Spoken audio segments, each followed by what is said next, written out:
All right, so today we're going to deep dive into Elon Musk, specifically his opinions and views. Tune's good. Yeah, and as always, the listeners, you guys have sent over a ton of stuff for us to go over. Always appreciate it. Yeah, it is.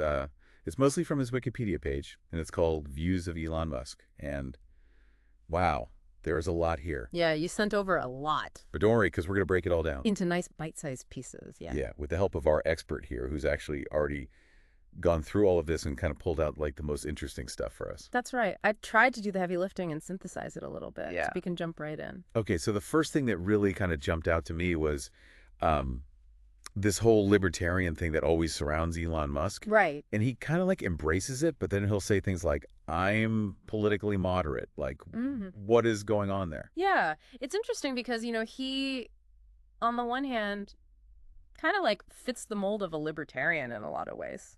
Like he's all about like individual freedom and very limited government, that sort of thing. Yeah. But then he'll go and like support things like universal basic income or like a carbon tax. Right. Which don't really align with like traditional libertarianism. That's what I'm saying. It's like he takes bits and pieces from different ideologies. Yeah. And just kind of makes his own thing. Yeah. I think that's a good way to put it. He's kind of like a buffet of different political ideas. Yeah. Okay. He takes what he likes. And then also just like looking at who he supported in the past. Like he was big on Obama, then Clinton, then Biden. And now it's like full MAGA. He's endorsed Trump for 2024. It's just wild. Yeah. And that's a really interesting shift, right? Like, especially in this post-pandemic world. Yeah. It seems like he's gone further to the right. Right. And, you wonder, is that his libertarian beliefs have actually changed, or is he just aligning himself more with, the powers that be to kind of... With his businesses. Yeah, with his businesses to help him out, or maybe a combination of the two. Yeah. It's really hard to say, but he definitely challenges that simple label of just libertarian. Well, that's what's so interesting about him, right? Is that he doesn't fit into any one box. Absolutely. He's just kind of Elon. Yeah, he's out there doing his own thing. Yeah. And, okay, speaking of things that are really interesting, let's talk about this whole free speech thing. Right. It's like his new obsession, especially since he bought Twitter, or X, as he calls it now. It seems to be.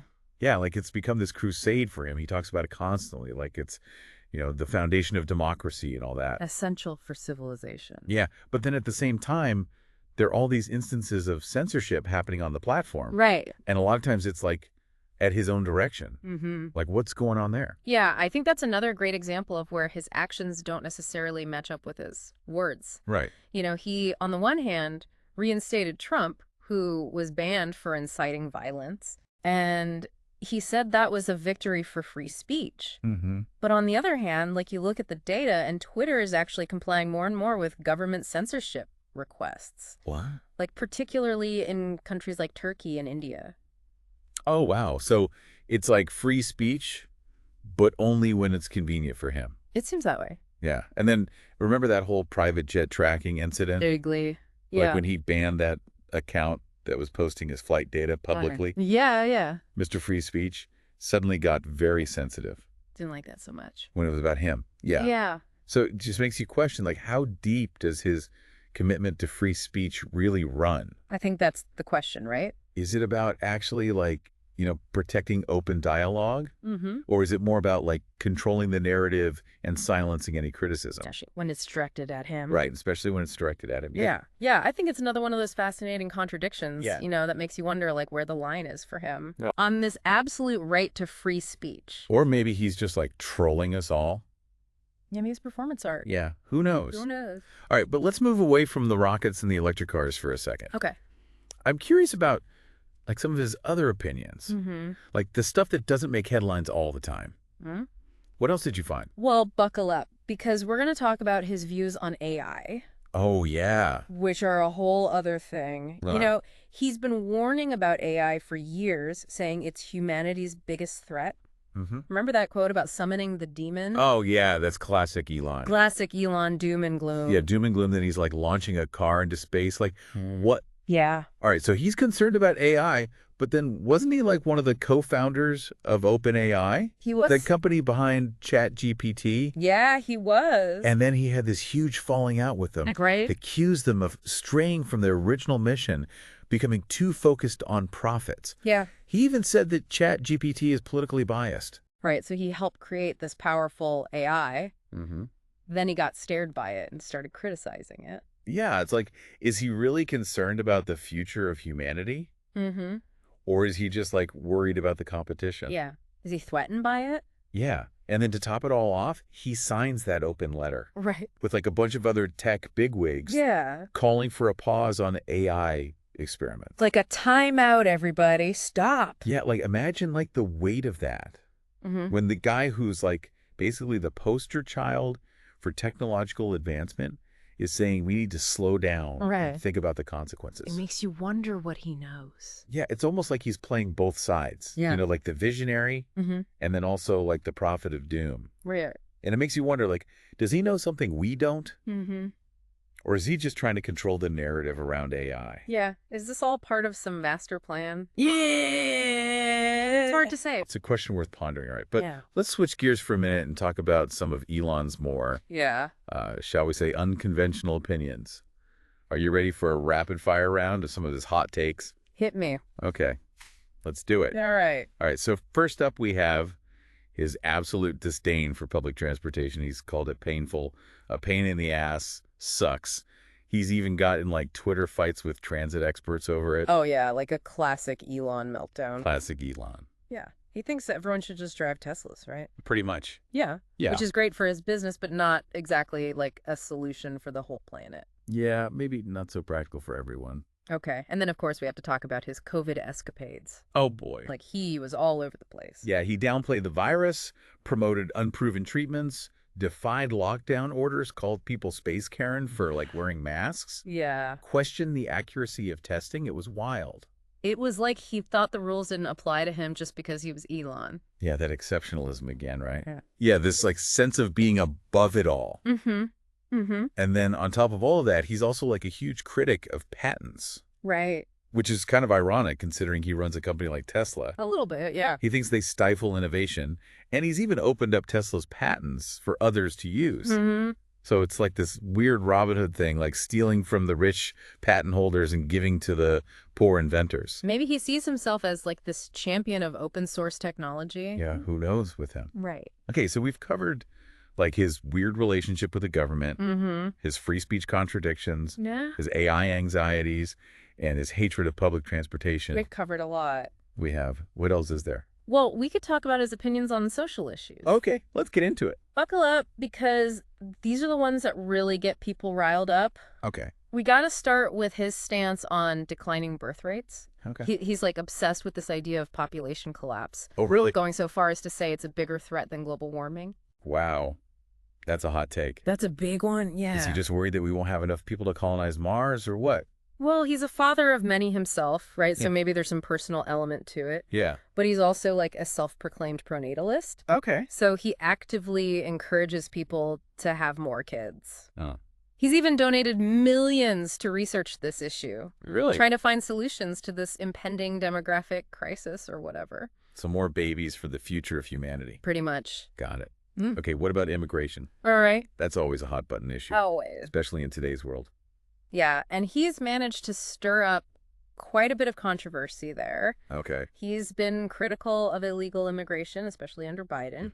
He's even accused Democrats of trying to, like, import voters, which is a whole other Oh, yeah, that's a whole other thing. can of worms. Yeah, we don't need to get into that. But at the same time, he's said that he supports increasing legal immigration, but specifically for people he deems as, like, talented, hardworking, and honest. Like a merit-based system. Yeah, basically. Like only the best and brightest get to come in and contribute to his vision of the future. Exactly. Okay. He's even gone down to the Texas border to, like, highlight the issue. Wow. Called for a more efficient system. You know, one that prioritizes skills over basically everything else. So a very Elon-centric approach to a complex problem. Yeah, I think that's a good way to put it. Okay, so babies, immigration, what else? Well, we got to talk about the elephant in the room. His views on transgender people. Okay, this is where it gets a little dicey. Yeah, this is where things get really complicated and honestly a little uncomfortable. Yeah, I saw some of the headlines like, didn't he say something about pronoun sucking? He did, yeah, back in 2020. Not exactly the most sensitive take. Not at all. He tweeted, "Pronouns suck." Yeah. Obviously got a lot of backlash for that. He later tried to clarify, saying he supports trans people but finds the, like, proliferation of pronouns to be an aesthetic nightmare. Okay, an aesthetic nightmare. Yeah, which, you know, is a pretty dehumanizing way to talk about people's identities. It's like he's more concerned with how pronouns, like, disrupt his view of the world. Right. Than, like, the actual people they represent. Exactly. Yeah, and it's not just like a one-off comment either. No, he's repeatedly mocked pronouns. Yeah. And even called cisgender a slur.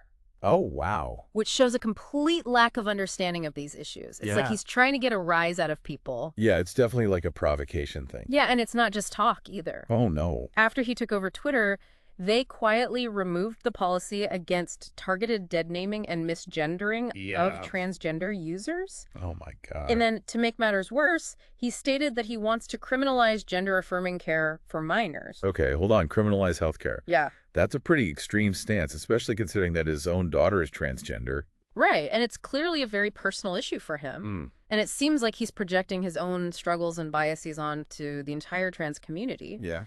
His daughter actually filed to legally change her name and gender. Wow. Specifically stating she wants nothing to do with him anymore. Ouch. Yeah, it's a really sad situation all around. Yeah. And it really highlights the dangers of someone with his platform spouting off these uninformed and honestly harmful opinions. Yeah, especially on such sensitive topics. Right. Okay, so we've got babies, immigration, gender identity. What else? All right, let's do a rapid fire round of some of Elon's more colorful moments. Okay, hit me. Remember the Tits University thing? Vaguely. Yeah, wasn't that when he joked about starting a university? Right. And the acronym was TITS? Yep. He thought it was hilarious. Oh, wow. And a lot of women in tech called him out for it. Yeah, for being just completely tone deaf. Yeah, basically saying it perpetuates this culture of sexism and objectification in the tech industry. Right. But Elon just brushed it off as a joke. Yeah. Because humor is always a good excuse Of course. to be offensive. Always. Okay. Well, He also decided to wade into the China-Taiwan debate, oh, no. suggesting that Taiwan should just become like a special administrative zone of China. Oh, that's very controversial. Very controversial. Not a great move if you want to stay on good terms with, like, the world's largest democracy. Yeah, probably not the best strategy. Okay. And then speaking of wading into controversial waters, wasn't there something about him refusing to block Russian state media on Starlink? There was, yeah. Mr. Free Speech all of a sudden decides it's okay to amplify propaganda Right. from a hostile foreign power. It's like his principles are very flexible. Yeah, bending to whatever suits his interests at the time. Mm-hmm. And it all circles back to that question of, like, how do you reconcile his claims of being a free speech absolutist with his actions, which so often contradict that stance? That's a tough one. It's like he's playing a character, this, like, larger-than-life persona who just says and does whatever he wants. Consequences be damned. Yeah, but that kind of unchecked power can be really dangerous. For sure. Especially when it's wielded by someone who's so unpredictable. It's definitely a point worth considering, and it leads us to another thing we haven't really touched on yet. Okay. Which is Elon's increasingly, like, entangled relationship with politics, money, and power. Oh, boy. Ready to go down that rabbit hole? Yeah, let's do it. I'm always up for a good conspiracy theory, especially when it involves billionaires, All right. shady government dealings. All right. So Elon and politics, a match made in, wow, who knows? It's definitely a wild combination. So remember when Trump won again in 2024? Oh, yeah. And he immediately created this whole new department? Oh, yeah, the Department of Government Efficiency. Yeah, like straight out of a dystopian novel. It was crazy. And who does he put in charge of it? Elon Musk. Alongside Vivek Ramaswamy. Yeah, that's right. What a pair. Talking about a recipe for disaster. Yeah, it was a very controversial move. Yeah. A lot of critics saw it as Trump, like, consolidating his power, you know, rewarding his loyal supporters with these very influential positions. Yeah, and it's like, come on, Elon and Vivek. I know.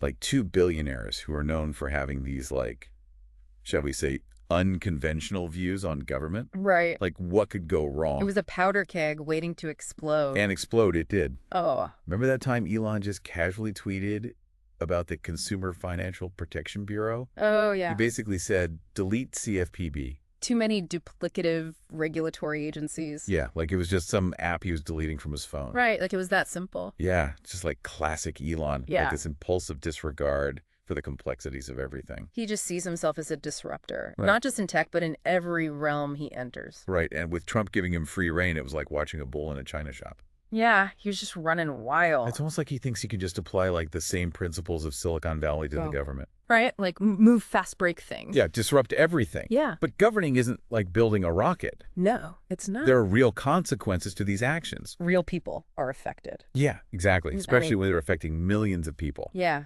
It's a dangerous game he's playing. For sure. And it's one that's like increasingly intertwined with his own personal beliefs and biases. Absolutely. And it kind of brings us to something that we haven't really touched on yet. Okay. Which is Elon's views on race Yeah. and white nationalism. It's a dark side of his online persona. Yeah, it's really disturbing. That's become more prominent lately. Like, remember his reaction to the whole Scott Adams thing? Oh, yeah. Remember that? Scott Adams, the Dilbert guy. Big cartoonist. Yeah. He went on this racist rant, basically saying, Black people are a hate group and we should go back to segregation.